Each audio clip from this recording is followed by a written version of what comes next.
obat sih, walaupun nanti di slide ada sedikit terkait tentang interaksi obat dengan makanan ya. Ya, baik, kita mulai.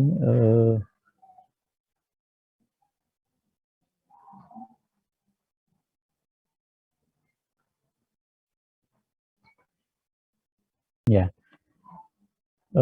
yang pertama Anda harus tahu dulu interaksi obat ya. Interaksi obat ini adalah suatu efek ya, efek farmakoterapi yang timbul akibat terjadinya reaksi obat dengan substansi yang lain. Tadi contohnya adalah interaksi antara obat dengan obat atau obat dengan makanan. Nah, biasanya yang pada umumnya untuk Anda sebagai dokter yang Anda tahu adalah interaksi utamanya adalah interaksi obat dengan obat dulu, karena nanti pada saat Anda memberikan terapi itu kan biasanya kasus pasien itu tidak hanya satu diagnosis, bisa beberapa diagnosis ataupun bisa muncul beberapa simptom atau gejala yang harus istilahnya dikurangi atau dihilangkan ya. Jadi paling tidak kita biasanya perlu beberapa terapi kombinasi yang mungkin tidak bisa hanya diberikan dengan satu jenis obat. Jadi kita perlu terapi kombinasi, yaitu terapi lebih dari satu obatnya. Dan itu pun terapi kombinasi pun bisa nanti berbagai jenis obatnya, sediaannya ada, misalnya Anda memberikan terapi per oral dan injeksi intravena misalnya ya. Nah, itu juga perlu diperhatikan interaksinya, apakah nanti suatu obat A diberikan dengan bersamaan dengan obat B, itu apakah akan terjadi interaksi, yang mana nanti interaksi itu apakah nanti akan meningkatkan efektivitas obat tersebut atau nanti akan menurunkan efektivitas dari obat tersebut.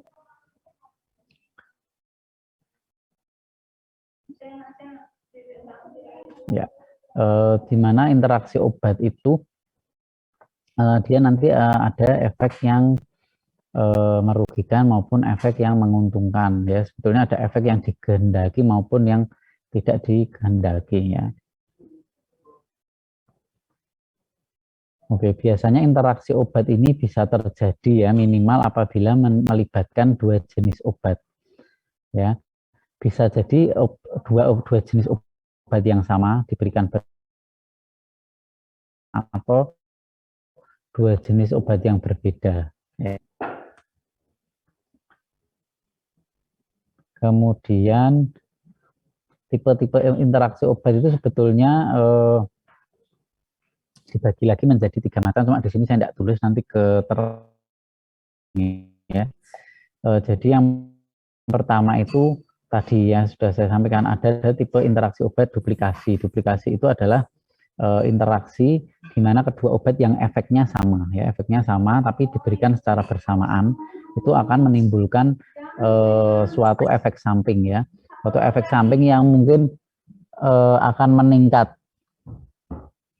Jadi misalnya pada saat Anda memberikan terapi tunggal, misalnya dosis tunggal suatu obat A, itu mungkin memang akan muncul efek samping, misalnya efek samping pusing. Tetapi pada saat Anda berikan dua obat yang sama, efeknya itu akan meningkatkan efek samping yang mungkin tidak akan yang mungkin akan meningkatkan efek samping lainnya, ya, memunculkan efek samping lain atau meningkatkan efek samping dari misalnya tadi hanya pusing saja, mungkin bisa sampai mual dan muntah misalnya ya. Kemudian interaksi obat yang berikutnya adalah opposition. Opposition itu apabila Anda memberikan obat ya, suatu obat yang efeknya berlawanan, misalnya suatu obat A dan obat B Anda kombinasikan, Anda berikan, tetapi obat tersebut efeknya berlawanan. Ini akan terjadi suatu interaksi yang menurunkan efektivitas dari salah satu obat tersebut ya. Misalnya obat A adalah antagonis dari obat B, otomatis nanti efektivitas dari obat B tersebut adalah akan menurun atau jadi rendah ya. Kemudian yang ketiga ada alteration. Alteration itu ada interaksi suatu obat yang diubah melalui absorpsi, distribusi, ya, metabolisme, ekskresi oleh suatu obat lain, di mana nanti obat lain tersebut dia akan mempengaruhi suatu enzim ya, atau suatu fungsi metabolisme yang ada di dalam tubuh untuk mempengaruhi dari efektivitas obat yang diberikan. Jadi ya hampir mirip-mirip ya, sama ya interaksi dengan kalau yang tadi kan kalau yang opposition kan sama apa namanya dia sudah jelas efeknya berlawanan, tetapi kalau yang alteration itu sebetulnya efeknya mungkin tidak berlawanan, tetapi dia mempengaruhi sebagai inhibitor atau sebagai yang mempengaruhi ya. Berikutnya interaksi obat yang merugikan atau tidak menguntungkan ini bisa menimbulkan tadi ya, menimbulkan suatu efek samping. Kalau yang menguntungkan pada farmakoterapi ya otomatis dia menimbulkan efek terapi yang kita inginkan atau yang dikehendaki ya. Ya ini tadi ya, interaksi obat ini efek suatu obat akibat adanya obat lain yang diberikan secara bersamaan atau terpisah ya. Sehingga menimbulkan efektivitas yang baik atau menimbulkan toksisitas. Jadi tadi kalau efek yang merugikan juga selain memunculkan efek samping juga bisa menjadikan toksisitas ya, toksik ya. Ini tadi ya. Jadi memang penambahan obat itu memang kadang diperlukan ya, tujuannya untuk meningkatkan efektivitas obatnya atau mempertahankan kadar plasma suatu obat-obatan tertentu atau sebagai terapi adjuvan atau terapi tambahannya. Tapi kalau Anda memberikan terapi tidak memperhatikan suatu interaksi obatnya, misalnya terapi kombinasi tadi, nanti akan muncul efek-efek yang tidak diharapkan ya. Kemudian pemberian obat lain itu juga untuk mengantisipasi ya atau mengantagonis efek obat yang berlebihan ya. Kemudian mencegah perkembangan resistensi dan meningkatkan kepatuhan. Kalau meningkatkan kepatuhan saya kira tidak terlalu berpengaruh banget ya. Yang jelas ini mencegah perkembangan resistensi ya. Kemudian ini efek yang tidak dikehendaki ini biasanya kalau obatnya itu mempunyai indeks keamanan yang sempit atau onsetnya cepat ya, misalnya dalam 24 jam ini dia sudah diekskresi misalnya ya. Kemudian efek dari efek merugikan dari interaksi obat yang tidak dikehendaki ini berpotensi fatal atau mengancam kehidupan. Ini maksudnya adalah efek buruk dari interaksi obat ini bisa sampai berakibat fatal, berakibat kematian ya. Jadi makanya harus benar-benar diperhatikan. Kadang efek suatu interaksi itu akan dianggap suatu efek lain. Jadi sebetulnya misalnya ada pasien setelah minum obat A dan B dia muncul keluhan misalnya merah-merah atau dia gatal atau dia pusing misalnya atau timbul nyeri kepala misalnya. Tetapi biasanya kalau kita tidak memperhatikan adanya suatu interaksi obat, biasanya akan dianggap suatu reaksi alergi. Kadang memang agak ya memang interaksi obat itu bisa memunculkan suatu reaksi ya, reaksi alergi, reaksi inflamasi dan lain-lain. Tetapi penyebab utamanya adalah suatu interaksi obat, bukan akibat dari alergi atau reaksi hipersensitivitas dari obat tersebut. Memang kan suatu obat itu, semua obat itu pasti kalau seseorang mengkonsumsi suatu obat dan dia memiliki hipersensitivitas pasti akan muncul efek samping. Tetapi biasanya kalau di praktek sehari-hari ya kadang ada yang salah mengetahui penyebabnya. Jadi sehingga kita tata laksana untuk kemudian hari setelah muncul efeknya itu agak tumpang tindih ya, kurang pas istilahnya ya.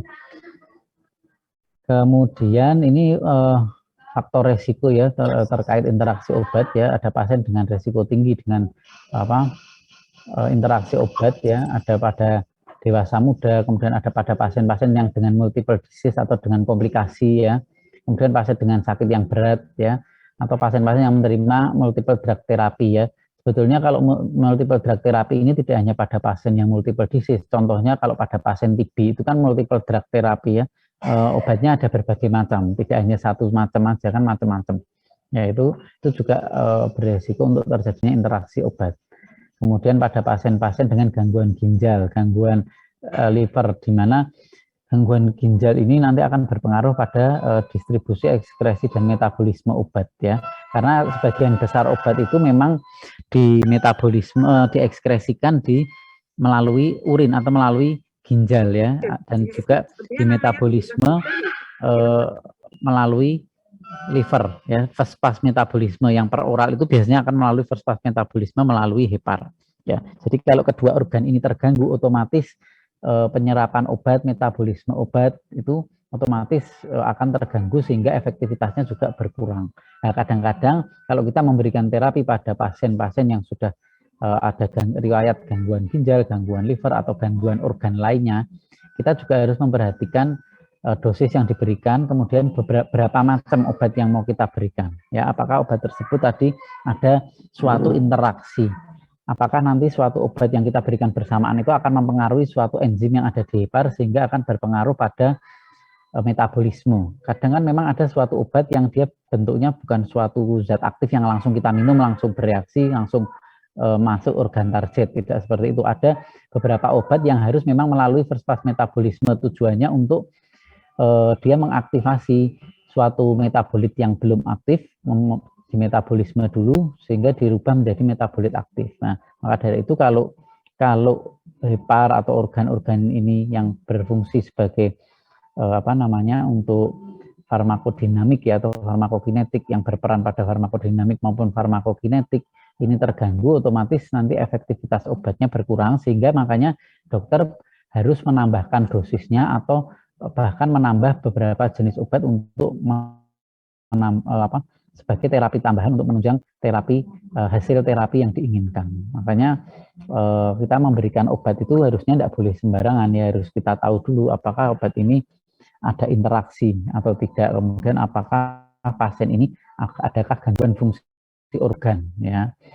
Kemudian ini juga ada high risk drug ini kita juga harus mengetahui therapeutic index drugnya ya, indeks terapeutik keamanannya bagaimana ya, terus apakah obat tersebut bersifat toksik atau enggak ya. Memang ada beberapa obat yang digunakan untuk terapi, tetapi obat tersebut bersifat sangat toksik sebetulnya. Tapi kalau digunakan pada dosis yang sesuai, sebetulnya obat tersebut masih aman. Tapi kalau Anda gunakan dosis yang lebih dari dosis terapi misalnya, itu akan bersifat toksik ya. Ada beberapa obat yang mungkin kalau kita gunakan di atas dosis jangka panjang ya, itu baru muncul efek toksiknya. Ada yang kalau kita gandakan dosisnya saja sudah muncul efek toksiknya. Kan ada beberapa obat yang kalau kita gandakan dosisnya dia belum muncul efek toksik, tetapi dia sudah muncul efek samping yang tidak diinginkan. Jadi memang indeks terapik keamanannya macam-macam ya obat itu ya.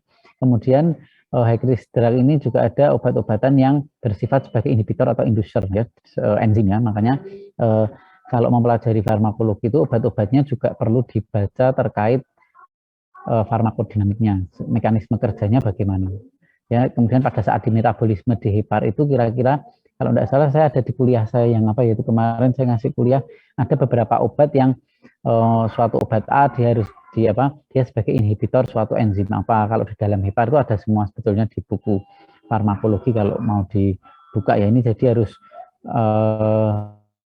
sebaiknya harus mengerti, bukan apal ya. Kalau apal itu nanti lupa ya. Kalau mengerti ya saya yakin pasti tahu ya. Ya kita membacanya itu obat-obatan yang sering digunakan di lapangan dan kasus-kasus yang banyak muncul ya. Kalau kita ngapalkan semua obat memang agak repot ya. Tapi paling tidak Anda tahu yang obat-obat yang paling sering digunakan dan kasus di lapangan itu banyak ya. Nah, ini contoh dengan obat-obatan dengan indeks terapeutik yang rendah ya. Ada lithium, ada carbamazepin, ada phenytoin ya, digoxin, ya, warfarin, phenobarbital. Ini sebetulnya ini juga walaupun dia indeks terapeutiknya rendah, tetapi dia juga beresiko ya. Dia memiliki potensi untuk terjadi interaksi obat. Ya. Berpotensi untuk terjadinya interaksi obat. Ya. Ya, interaksi obat ini ada macam-macam. Ada secara farmaseutik, ada farmakokinetik dan farmakodinamik ya. Jadi kalau yang secara farmakokinetik ya, secara farmakokinetik ini biasanya suatu interaksi ya, suatu interaksi yang terjadi apabila suatu obat itu mengubah mengubah alurnya ya. Alurnya kan kalau di dalam tubuh itu kan kalau secara farmakokinetik kan ada absorpsi, ada distribusi, ada biotransformasi, ada eliminasi ya. Jadi interaksi yang terjadi apabila ada suatu obat yang mengubah, misalnya suatu obat A mengubah potensi absorpsi dari obat B, mengubah potensi distribusi dari obat B, mengubah biotransformasi atau dia mengganggu metabolisme dari suatu obat B. Jadi misalnya tadi suatu obat A diminum bersamaan dengan obat B, kemudian saat masuk ke hepar pada saat fase metabolisme obat tersebut ternyata obat A itu menghambat suatu enzim yang di mana enzim tersebut sebagai induser obat B yang nantinya akan mengubah obat B tersebut menjadi suatu obat yang aktif. Nah, kalau dihambat oleh obat A, otomatis efektivitas dari obat B tersebut akan menurun atau berkurang. Nah, kalau seandainya terpaksa kok saya harus ngasih obat A dan obat B secara bersamaan, ya kalau terpaksa ya kita harus lihat dulu tadi kalau kita berikan bersamaan potensinya gimana, potensi obat B-nya ini menurun atau enggak. Kalau menurun ya kita naikkan dosis obat B-nya. Atau kalau ternyata sama obat B kalau diberikan obat A ini sebagai inducer enzim sehingga metabolisme obat B-nya sangat cepat. Sehingga nanti efektivitas obat B-nya lebih tinggi meningkat ya. Itu berpotensi untuk terjadi toksisitas di dalam darah misalnya ya. Kita turunkan dosisnya dari obat B-nya tadi. Jadi kita harus tahu ini obat ini kalau kita berikan bersamaan dia sebagai inducer atau sebagai inhibitor. Ya, pun demikian dengan eliminasi, apakah obat A dan obat B kalau diberikan bersamaan akan mempengaruhi eliminasi, apakah dia akan mengganggu fungsi dari misalnya diekskresikan di ginjal, apakah akan mengganggu dari fungsi ginjalnya ya, atau akan dia mungkin menurunkan GFR misalnya, nah, itu perlu diperhatikan ya. Biasanya banyak macam-macam ya, ada absorpsi yang mungkin bisa diubah ya. Tadi absorpsi suatu obat mungkin ada suatu obat yang mengubah pH atau motilitas ya, motilitas dari organ di dalam tubuh yang berkaitan dengan metabolisme misalnya ya. Misalnya contoh kita memberikan obat-obatan anti diare ya, anti diare diberikan bersamaan dengan obat-obatan gastritis misalnya kan, obat gastritis itu kan dia akan mempengaruhi motilitas dari usus ya, motilitas usus, motilitas lambung, mempengaruhi penyerapan. Kita memberikan obat anti diare tertentu misalnya, nah itu dia akan menyebabkan perubahan distribusi karena adanya kompetisi dari ikatan protein. Kompetisi ikatan protein itu adalah misalnya suatu obat A dengan obat B, dia obat A ini berpotensi mendesak obat B untuk berikatan dengan suatu protein. Ya, potensi obat A lebih kuat dibandingkan obat B misalnya. Ya, nah, berikatan dengan protein ini nanti tujuannya untuk menuju ke organ sel target dan berikatan dengan reseptor yang ada di sel target. Ya. Kenapa kok obat itu bisa masuk sampai sel target? Itu ada di kuliah saya yang sebelumnya. Itu nanti berkaitannya dengan transduksi sinyal ya. Jadi tidak seperti iklan sebetulnya kalau minum obat langsung dilek langsung waras kalau iklan. Tapi kalau secara farmakologi ya ada jalurnya lagi, sebetulnya ada prosesnya ya. Kemudian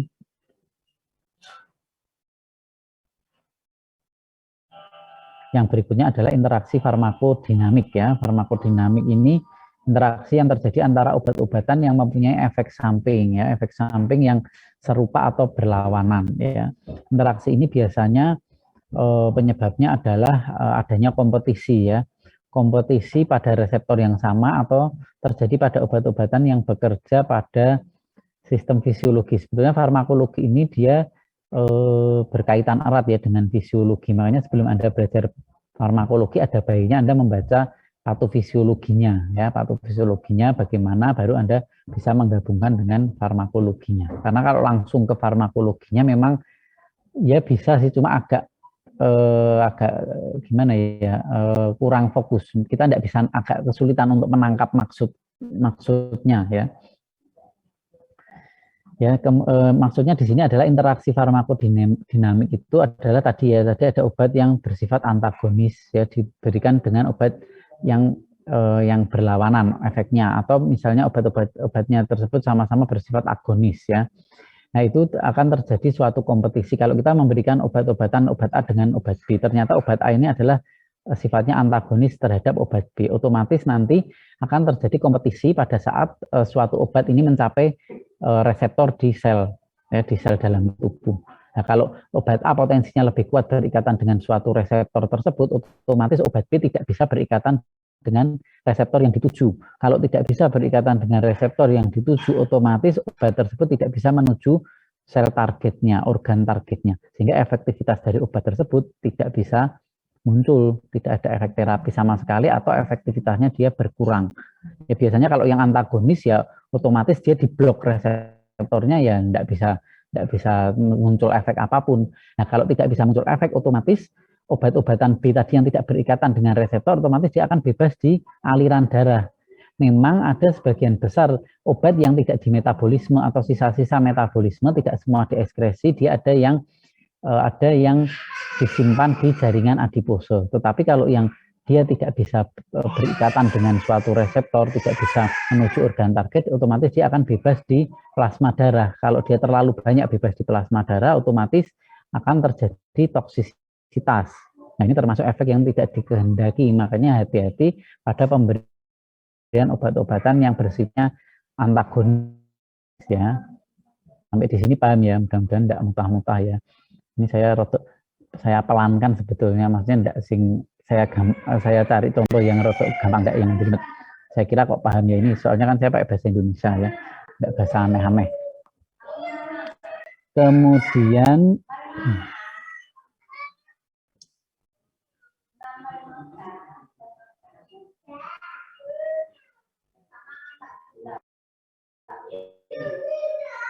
contoh dari interaksi obat itu juga banyak sebetulnya ya, contohnya itu banyak. Ya, contohnya banyak, tetapi tidak saya sebutkan satu-satu, nanti terlalu panjang ya contoh untuk interaksi obatnya. Kemudian berikutnya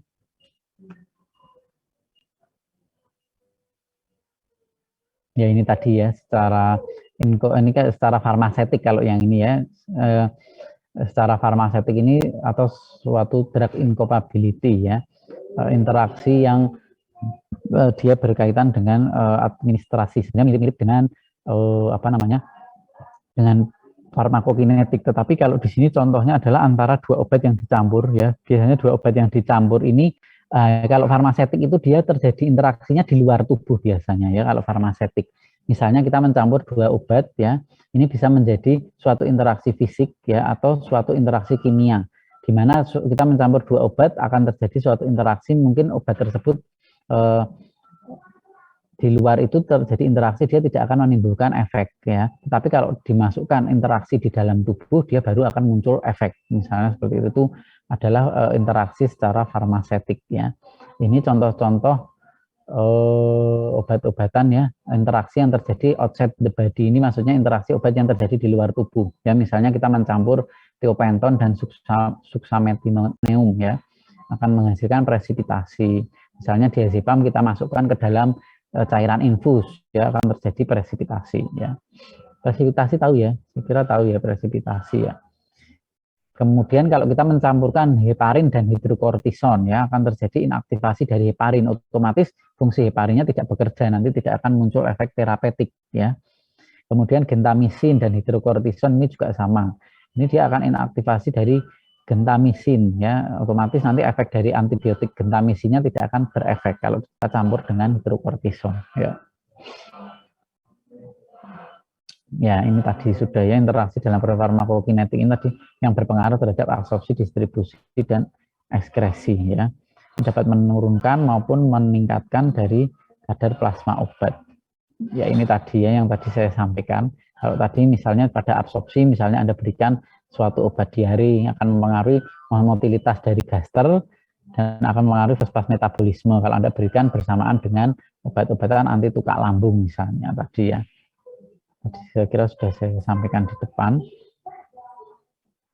Nah, ini sebetulnya yang mempengaruhi saja ya, interaksi pada proses absorpsi. Pada proses absorpsi secara farmasetik ini akan dipengaruhi oleh bentuk dan sediaan. Kalau secara fisikokimia akan dipengaruhi oleh pH, kemudian besar molekul. Besar molekul di sini akan sangat berpengaruh. Berpengaruhnya nanti apabila suatu molekul yang besar ini nanti akan mekanisme kerjanya juga akan berbeda. dalam dia menembus sel di dalam tubuh atau sel organ targetnya, dia akan berbeda jalurnya dengan obat-obatan yang mungkin besar molekulnya dia kecil. Dia akan kalau biasanya kalau obat-obatan dengan besar molekul yang kecil itu otomatis akan lebih mudah untuk menembus ke sel, dan dia akan lebih, efektivitasnya akan lebih tinggi dibandingkan yang obat-obatan dengan besar molekul yang tinggi. Karena biasanya kalau obat dengan besar molekul yang kecil itu dia bisa menembus sampai ke nukleus, walaupun tidak semua obat-obatan itu bisa menembus sampai inti sel ya. Kemudian dipengaruhi juga dari pasiennya sendiri ya, tempat terjadinya absorpsi ya. Misalnya dari luas atau dari besarnya pasien, kan kalau anak-anak sama dewasa kan otomatis beda, ketika memberikan dosisnya juga beda ya, karena luas permukaan tubuhnya juga beda. Kemudian vaskularisasi, di situ apakah ada gangguan ataukah ada suatu kondisi-kondisi tertentu yang mengakibatkan gangguan dari vaskularisasi ya. Biasanya suatu penyakit, hampir semua penyakit masalahnya dari vaskularisasi ya. Anda jatuh, memar, pasti vaskularisasi juga ada itu misalnya. Ya, Anda penyakit kronik juga vaskularisasi juga bisa terganggu. Kemudian ada juga yang mempengaruhi kita memberikan obat dengan substansi lain ya. Contohnya adalah nutrien atau makanan ya. Ini akan mempengaruhi absorpsi. Bisa juga dia mempercepat absorpsi, kadarnya meningkat, bisa juga dia menurunkan absorpsi, kadarnya rendah. Ya, ini tadi kalau kadarnya meningkat ya dosisnya diturunkan, kalau kadarnya terlalu rendah ya bisa dinaikkan. Tapi tergantung onsetnya dia lebih cepat atau jadi lebih lambat. Kalau onsetnya dia lebih lambat, sebaiknya ya jangan ditingkatkan juga, karena kalau onset mekanisme kerjanya jadi lambat, otomatis kalau Anda tingkatkan dosisnya, otomatis juga akan terjadi penumpukan juga sama ya. Jadi kita harus memang apa ya namanya ya, kita menyesuaikan dosis obat itu memang kayak ibaratnya orang nyari tuning di radio itu ya, ngepas ke frekuensi radio ya, memang kita harus menyesuaikan, walaupun kita sudah ada pakemnya atau patokan dosis obat itu diberikan sekian-sekian, tetapi kita juga harus merujuk pada kondisi pasien yang mau diberikan obat dan merujuk dengan fungsi organ pasien ya, fungsi organnya bagaimana, kondisi pasiennya seperti apa, baru kita bisa menentukan mau diberikan obatnya berapa kali, sediaannya apa gitu. Contoh saja kalau ada pasien tidak sadar, masa mau Anda berikan sediaan per oral, kan tidak mungkin, ya toh. Itu juga harus dipertimbangkan, ya. Jadi memberikan terapi itu tidak seperti apa ya, ya tidak semudah itu, istilahnya memang harus diperhatikan, benar-benar harus hati-hati, ya. Menuliskan resep pun juga harus jelas ya, kita mau memberikan terapinya apa, topikal atau per oral. Yang sering terjadi itu keliru-keliru itu hampir sama itu, misalnya sediaan tetes telinga dan tetes mata. Itu kan yang satu eye drop, yang satu ear drop. Kalau Anda nulisnya tidak jelas, Anda tulis ED saja, nanti bisa-bisa keliru ya. Mata ditetes telinga, telinga tetes mata. Itu jangan sampai keliru. Hanya harus memperhatikan sediaan, dosisnya berapa, sediaannya apa, apakah ada interaksi, itu harus perlu diperhatikan. Kontraindikasi yang tidak boleh diberikan obat A itu siapa saja, pada kondisi apa saja, itu harus dibaca ya. Kemudian absorpsi cepat di sini juga sebetulnya ada efek yang menguntungkan ya, efeknya akan cepat terlihat ya. Tapi kalau absorpsi cepat juga ada tadi ya, ada efek merugikan, kalau kadarnya terlalu tinggi juga bisa menyebabkan toksisitas ya. Absorpsi lambat ini juga sama, ini akan berpengaruh pada waktu paruh juga ya kalau lambat ya. Ini efek merugikannya, efeknya tidak tampak atau mungkin tampaknya hanya sedikit dan akan menyebabkan kegagalan farmakoterapi. Maksudnya adalah tidak adanya efek terapeutik sama sekali. Jadi tidak, Anda sudah beri obat tapi absorpsinya lambat ya, tidak muncul efek sama sekali ya. Nah, ini mekanisme, ini singkat saja sih, mekanisme interaksi absorpsi obat pada gastrointestinal ya. Ini melibatkan gastrointestinal bisa secara langsung ya sebelum absorpsi, atau pada saat terjadinya perubahan pH atau cairan gastrointestinal. Ini sebetulnya faktor-faktor yang mempengaruhi ya pada saat absorpsi di gastrointestinal. Ya, kalau pH-nya mungkin pH-nya sangat asam, misalnya pH itu mungkin absorpsinya mungkin lebih cepat ya, atau kalau pH-nya basah mungkin absorpsinya bisa lebih, bukan basah ya, basah ya, itu bisa lebih lambat. Tetapi tergantung juga dari obatnya juga tadi ya, obatnya dia sebetulnya lebih larut asam atau lebih larut pada kondisi yang mana kan gitu. Ya. Kemudian penghambatan transport aktif gastrointestinal, apakah di situ ada misalnya diberikan suatu obat secara bersamaan atau mungkin ada suatu makanan atau substansi nutrien yang mengakibatkan penghambatan transport aktif dari gastrointestinal yang harusnya misalnya suatu obat A ini bisa diabsorpsi dengan baik melalui gastrointestinal, tetapi karena pasiennya makan misalnya minum obatnya pakai makanan misalnya ada yang tidak bisa menelan tablet itu ya mungkin dimakan bersamaan dengan pisang misalnya, ini contoh ya, bukan berarti pisang itu nanti mengganggu, enggak. Nah, nanti akan mungkin terjadi penghambatan suatu transport aktif ya. Kemudian adanya perubahan flora usus, ini biasanya pada pasien yang mungkin terjadi infeksi bakteri ya, biasanya akan terjadi perubahan flora usus ya. Kemudian akibat dari efek makanan. Sebentar ya azan ya, saya tak berhenti sebentar azan.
Baik, saya lanjutkan ya terusannya tadi ya. Jadi ini contoh-contoh terkait perubahan pH pada cairan gastrointestinal. Contohnya peningkatan pH ini bisa dipengaruhi karena adanya misalnya Anda memberikan obat antasid ya, atau penghambat histamin 2 ya, atau penghambat pompa proton. Ini di sini dia akan menurunkan absorpsi basa-basa lemah. Contoh preparatnya adalah ketoconazole, itraconazole ya. Dan dia akan meningkatkan absorpsi obat-obat asam lemah, contohnya glibenclamid, ribizid. Jadi apabila Anda memberikan antasida atau kemudian penghambat histamin 2, penghambat proton bersamaan dengan obat-obatan tersebut tadi yang bersifat basa lemah, ya otomatis akan mempengaruhi absorpsinya, sehingga nanti efek obat-obatan dari basa lemah tersebut akan berkurang ya, atau misalnya tadi yang meningkatkan absorpsi obat-obatan asam lemah ya. Nah, ini biasanya peningkatan pH cairan gastrointestinal ini juga akan menurunkan absorpsi dari antibiotik yang golongan cefalosporin ya. Jadi kalau obat-obatan ini bisa diberikan bersamaan, itu nanti pasti akan ada efek interaksinya tadi, efeknya akan meningkatkan atau akan menurunkan. Ini contoh saja ya. Kemudian ada lagi mekanisme interaksi melalui penghambatan transport aktif dari gastrointestinal. Misalnya pasien mengkonsumsi suatu grapefruit juice. Grapefruit juice ini kalau gampangnya itu jeruk yang besar, itu jeruk bali, tahu ya, jeruk bali ya yang besar ya. Itu dia merupakan suatu inhibitor protein ya, transport uptake PAM ya. Jadi kalau Anda mengkonsumsi grapefruit, ini mekanisme kerja dari ada suatu zat di grapefruitnya ini bekerja sebagai inhibitor protein transporter uptake ya di saluran cerna, sehingga otomatis akan menurunkan bioavailability-nya dari beta blokernya dan beberapa antihistamin. Misalnya ini contoh fexofenadine, misalnya pasiennya Anda berikan terapi fexofenadine tetapi dimakan bersamaan dengan ini tadi grapefruit juice atau semacam jeruk bali ya. Kalau diberikan secara bersama-sama, otomatis nanti efektivitas dari fexofenadine akan berkurang, bahkan hilang, karena ini tadi ya, grapefruit juice ini merupakan inhibitor. Ini salah satu contoh ya interaksi obat dengan makanan ya. Kemudian pemberian digoxin bersamaan dengan inhibitor transporter ya, atau eflux-PAM di glikroprotein ya, contohnya ketoconazole amiodarone ya. Ini akan meningkatkan kadar plasma digoxin sebesar 60-80%, akan menyebabkan intoksikasi ya. Jadi kalau digoxin diberikan bersamaan dengan inhibitor transporter eflux-PAM, misalnya Anda memberikan terapi digoxin bersamaan obat, ini kan inhibitor transporter eflux-PAM ini contohnya preparatnya adalah ketoconazole, amiodarone atau quinidine, Anda berikan bersamaan, otomatis efek dari digoxinnya akan meningkat 60-80%. Ini akan menyebabkan intoksikasi atau menyebabkan keracunan yang berakibat nanti jadinya blokade jantung derajat 3. Nah, makanya harus berhati-hati ya. Jangan dianggap bahwa peningkatan suatu kadar obat plasma itu suatu hal yang baik, itu belum tentu ya, akan beresiko dari menjadi intoksikasi ya. Kemudian penggunaan antibiotik juga sama, yang berspektrum luas ini bisa mensupresi flora usus. Kalau flora ususnya tersupresi, otomatis akan terjadi penurunan pada konversi obat yang seharusnya diubah menjadi komponen aktif. Karena flora ususnya berkurang, sehingga metabolisme obatnya juga akan menurun. Otomatis obat-obat yang diubah menjadi komponen aktifnya akan berkurang, bahkan tidak ada, sehingga efektivitas dari obat tersebut tidak akan muncul ya, kalau diberikan secara bersamaan misalnya. Kemudian makanan yang tadi ya juga sama ya, menurunkan fosfat metabolisme, efek fosfat metabolisme dari ini obat-obatan ini propanolol, metoprolol contohnya ya. Ini bisa menyebabkan meningkatkan ataupun menurunkan ya, menurunkan absorpsi obat yang mungkin dia sukar larut di dalam air ya. Kemudian yang berikutnya adalah distribusi. Tadi kalau distribusi itu obat yang dipengaruhi oleh obat lain ya, oleh obat lain yang berkompetisi terhadap ikatan dengan protein plasma tadi ya, sudah saya sampaikan di depan tadi ya. Ini contoh obatnya saja ya, ada antibiotik sulfonamid, kemudian ini bisa menggeser apabila diberikan dengan metotrexat atau phenytoin atau Anda berikan secara bersamaan ya, atau golongan obat-obatan sulfonylurea, misalnya pada pasien DM dengan lupus DM Anda mau memberikan antibiotik ya, otomatis nanti akan terjadi kompetisi terhadap ikatan plasma ya. Otomatis akan salah satu obat tersebut akan menurun efektivitasnya ya.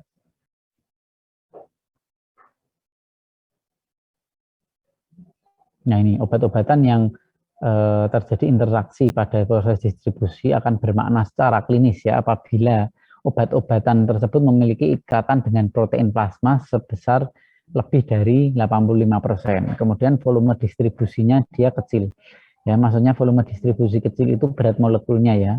Massa molekulnya itu kecil dan memiliki indeks tadi terapeutik keamanan yang sedikit ya. Kemudian ada obat-obatan presipitat yang berikatan dengan albumin plasma ya, yang sama dengan obat yang indeks terapeutiknya juga tinggi ya, sehingga dia akan berkompetisi untuk berikatan dengan protein plasma maupun albumin. Ada juga obat-obatan yang berkompetisi dengan suatu reseptor ya. Ini contohnya ada phenylbutazone menggeser warfarin ya, ikatan proteinnya 99% ya. Dan tolbutamid ini juga ada ikatan protein 96%, volume distribusinya sekitar 0,12 ya. Sehingga kadar plasma warfarin dan tolbutamid ini bebas meningkat. Nah, karena dia tidak bisa berikatan tadi, dia bebas meningkat dalam plasma, otomatis akan terjadi toksisitas ya. Selain itu, phenylbutazone juga menghambat metabolisme warfarin dan tolbutamid. Nah, ini berbahaya ya. Dia sudah menggeser dan dia menghambat. Nah, ini mempunyai efek interaksi yang double ya. Nah, itu akan sangat berbahaya, akan menimbulkan efek toksisitas yang berlebihan lagi yang bahkan bisa menimbulkan kematian ya. Ya. Kemudian obat yang bersifat asam ini biasanya akan berikatan dengan albumin plasma ya, untuk nanti menuju ke sel organ targetnya. Kemudian obat yang bersifat basa biasanya akan berikatan pada asam alfa-1 glikoprotein. Ini suatu transporter ya, mirip transporter ya, suatu transporter. Kemudian jumlah protein plasma itu di dalam tubuh sebetulnya juga terbatas, sehingga akan terjadi kompetisi obat yang bersifat basa maupun asam untuk berikatan dengan protein yang sama. Nah, ini tadi kenapa kok terjadi kompetisi, karena jumlah proteinnya juga terbatas ya. Kemudian sehingga suatu obat dapat digeser dari ikatannya dengan protein oleh obat lain ya. Akan terjadi peningkatan tadi ya, toksisitas. Nah, tergantung obatnya ini. Obatnya kalau ada obat-obat yang mempunyai kemampuan atau afinitas ya, suatu afinitas tinggi untuk menggeser obat lain dari ikatannya. Ini contohnya ada asam salisilat, ada phenylbutazone ya, ada sulfonamid dan antiinflamasi non steroid. Ini dia berpotensi kuat untuk berikatan dengan protein plasma ya. Nah, ini kriteria obat pendesak atau displacer yang memiliki potensi kuat dia sebagai pendesak ya. Asam organik ya, yang bersifat asam organik. Kemudian afinitas terhadap albumin yang sangat kuat ya. Kemudian obat-obatan dengan volume distribusi kecil yang dia ukurannya mendekati volume plasma ya. Kemudian kadar terapi dalam darah ini 150 mg per mililiter atau dengan berat molekul 250 ya. Kemudian ada kadar dalam plasma mendekati atau lebih besar dari 0,06 mikrometer ya. Kemudian interaksi metabolisme ini bisa tadi ya sudah saya sampaikan di depan juga, ini tadi bisa sebagai inhibitor maupun sebagai inducer atau induksi ya, dan sebagai pengganggu dari perubahan aliran darah di hepatik ya. Ini contoh lagi ya, contoh hambatan atau induksi enzim pada proses metabolisme ya. Pada proses metabolisme obat terutama berlaku pada obat-obatan atau zat yang merupakan substrat dari enzim mikrosom hati ya, di mana di dalam hepat itu sebagian besar obat dimetabolisme oleh enzim CYP P450 ya. Di mana nanti ada beberapa isoenzim dari CYP 450 ini dia akan berperan dalam metabolisme obat. Contohnya ada CYP 2D6 ya, yang dikenal sebagai debrisuquin hidroksilase ya. Ini merupakan isoenzim dari CYP 450 pertama yang ditemukan. Ya, jadi kalau di luar negeri itu sekarang untuk terapi itu sudah dikembangkan yang namanya suatu farmakogenomik. Farmakogenomik itu memberikan terapi berdasarkan gennya. Nah, nanti kaitannya ini dengan enzim-enzim ini kan nama suatu gen ya, CYP2D6, kode-kode gen ini ya, CYP P450. Nah, itu nanti kaitannya di sini. Kalau di Singapura ini sudah diterapkan di rumah sakit ya, dengan terapi farmakogenomik ya. Di Indonesia ini penelitiannya mulai dilakukan, tetapi kayaknya belum banyak yang mengaplikasikan ya. Kemudian ini aktivitasnya dihambat seperti obat-obatan seperti quinidin, paroxetin, dan terbinafin. Jadi kalau Anda memberikan obat bersamaan dengan obat-obatan tersebut, ada suatu obat yang harusnya dia dimetabolisme oleh enzim ini, ya P450 atau CYP2D6, tetapi Anda berikan bersamaan dengan quinidin, otomatis quinidinnya akan menghambat dari enzim-enzimnya ini ya, untuk menghambat metabolisme obat yang tadi Anda berikan bersamaan. Jadi sebaiknya tidak diberikan bersamaan dengan quinidin, paroxetin ya. Kemudian ada lagi suatu isoenzim ya, CYP3A. Ini juga sama sebetulnya. CYP3A ini asalnya dari enzim sitokrom P450 ya. Ini enzim yang memetabolisme lebih dari 50% obat-obatan yang banyak digunakan dan terdapat selain di hepar ya, bisa di usus ya, di ginjal ya. Antara lain ini kalau dihambatnya oleh ketokonazol, kalau Anda berikan bersamaan dengan ketokonazol, itrakonazol dan lain-lain, ini akan menghambat enzim ini sehingga dia tidak bisa memetabolisme obat yang seharusnya dimetabolisme oleh CYP3A ya. Kemudian, nah sebetulnya CYP-nya ini banyak sekali di isoenzimnya, tidak hanya yang saya sebutkan di sini, ya di kuliah saya yang lain itu ada CYP-nya banyak sekali sebetulnya. Kalau Anda buka di buku itu banyak ya, macam-macam ya. Tapi ini saya ambilkan contoh saja ya, tidak semuanya, nanti kebanyakan. Kemudian ada CYP1A2, ini juga enzim pemetabolis penting ya di hati ya, untuk teofilin, kafein, clozapin ya, dan warfarin. Ini dia baik ya, kalau misalnya Anda berikan dosis tunggal tidak ada masalah karena dia akan dimetabolisme oleh enzim ini CYP1A2. Tapi kalau Anda berikan bersamaan dengan ciprofloxacin, misalnya Anda memberikan warfarin dengan ciprofloxacin, otomatis ciprofloxacinnya akan menghambat isoenzim CYP1A2 sehingga dia tidak bisa memetabolisme ini, tidak bisa memetabolisme warfarin, tidak bisa memetabolisme teofilin kalau Anda berikan bersamaan ya, ciprofloxacin, fluvoxamine ya. Kemudian ini ada lagi interaksi inhibitor CYP dengan substratnya yang akan menyebabkan peningkatan kadar. Kalau tadi dia inhibitor, ini inducer ya, inducer. Mudah-mudahan tidak muntah ya ini ya. Ini saya kira sebetulnya gampang, cuma memang harus dicerna pelan-pelan ya.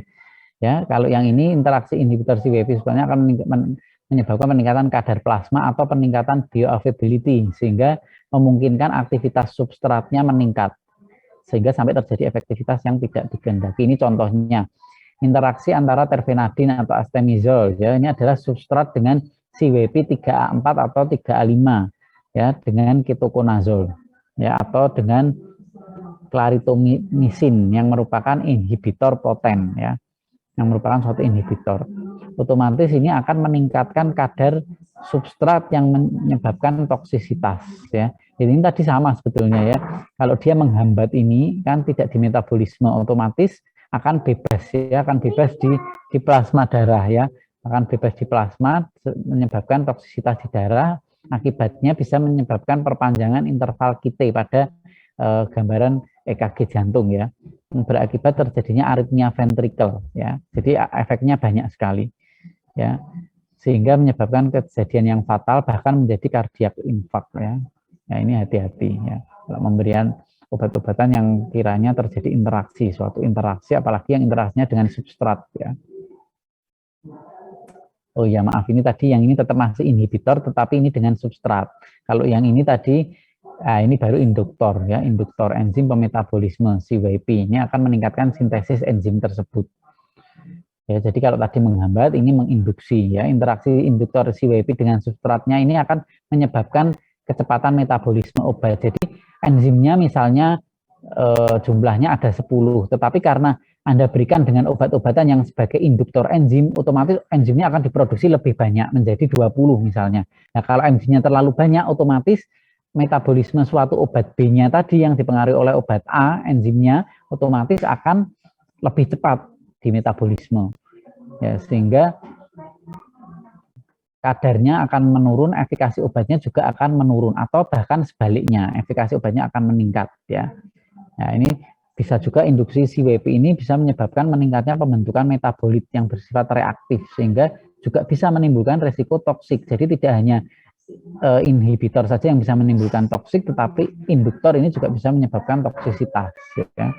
Contohnya kontrasepsi oral ini berbentuk hormon ya, dengan adanya induktor enzim ya, seperti rifampicin, contohnya dexamethasone. Ini kalau Anda berikan bersamaan dengan kontrasepsi oral berbentuk hormon ya, dia akan menyebabkan kadar estradiol menurun ya, sehingga efikasi dari kontraseptik oralnya dia akan menurun ya. Karena dia sebagai induktor dari rifampicin dexamethasone yang menyebabkan kadar estradiolnya dia menurun, sehingga efikasi kontraseptiknya dia menurun ya. Karena ini menyebabkan metabolisme sangat cepat, otomatis tidak bisa berefek kontraseptiknya, otomatis efikasinya dia akan menurun ya. Kemudian ini yang pada interaksi pada metabolisme ya, interaksi pada metabolisme ini, para metabolisme obat pada dasarnya obat aktif yang larut dalam lemak. Sebentar deh.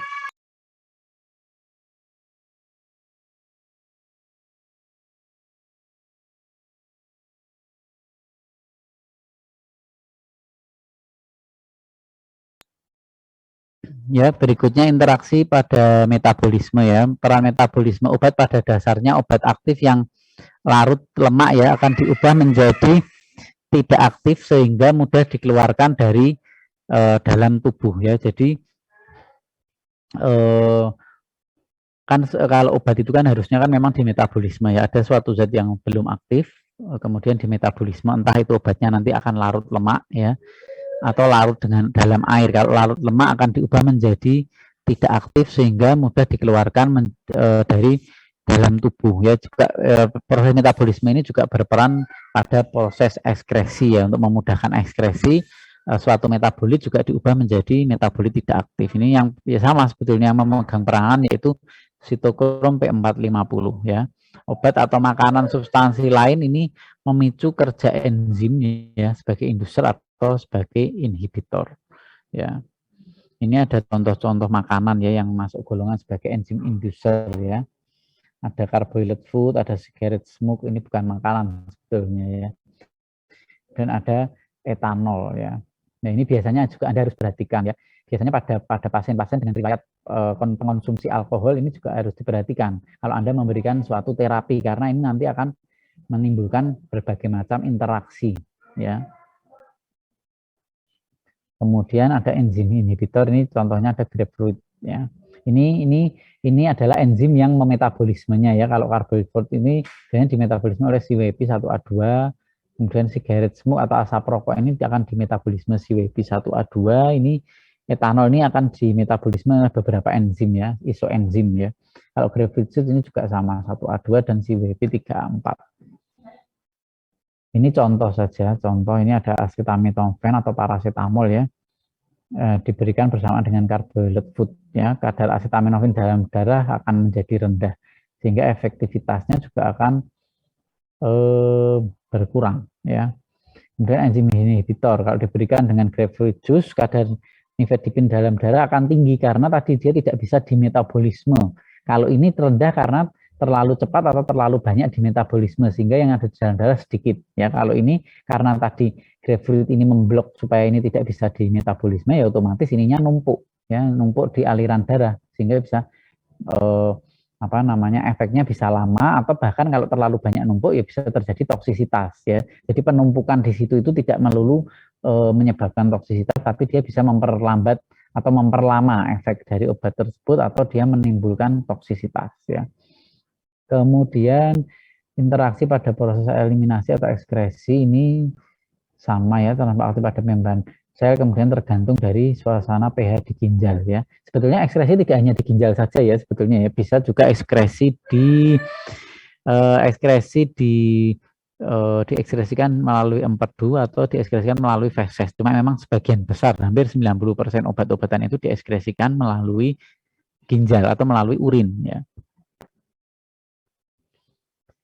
Gimana kalau terjadi interaksi ya atau proses transport aktif pada membran sel atau terjadi gangguan pada pH di ginjal, ini bisa menyebabkan bisa cepat diekskresi atau akan memperlambat ekskresi. Ya.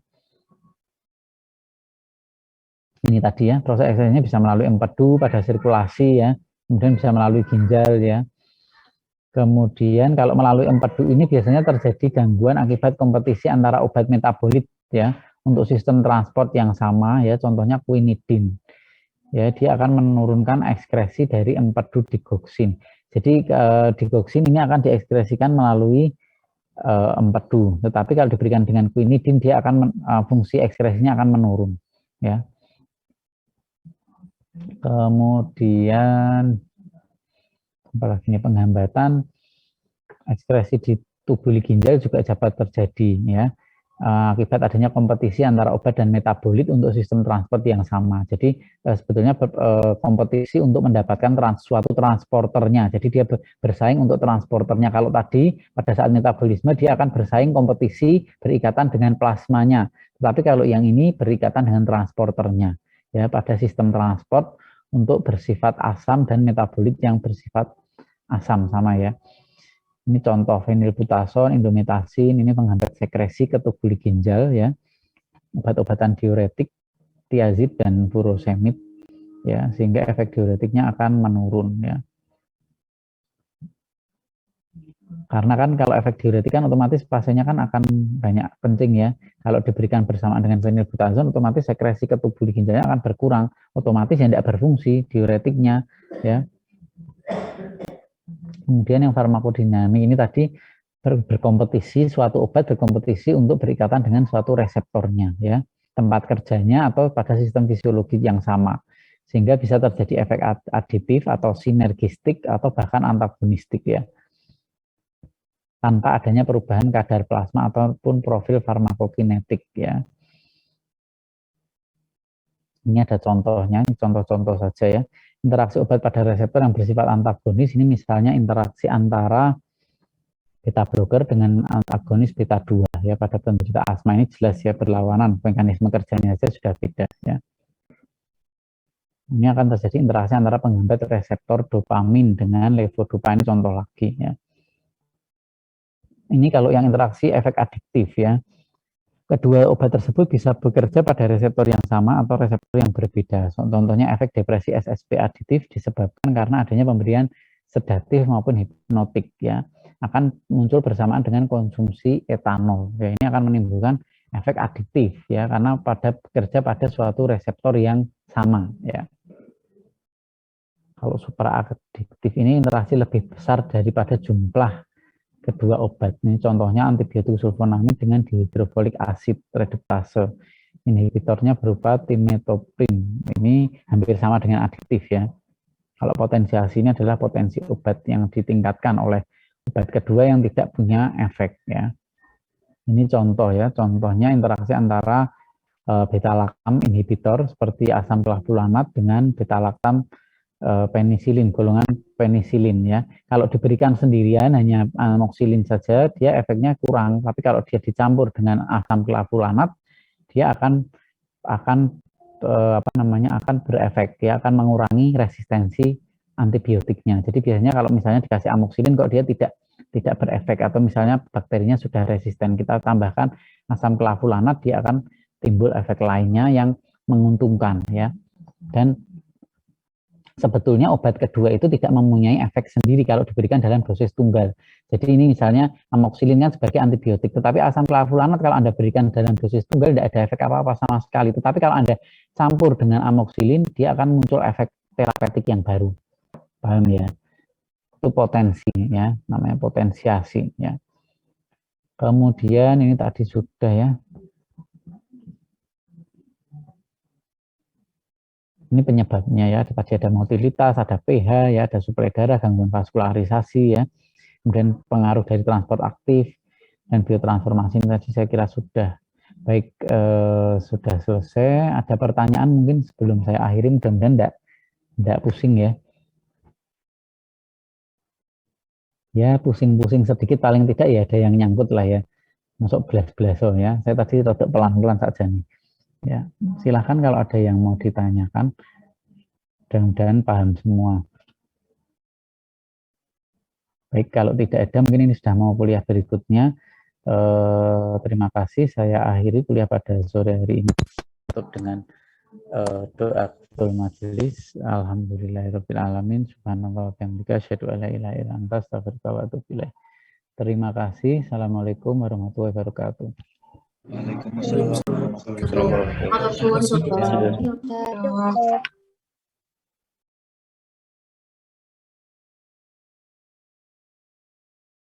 Recording stopped.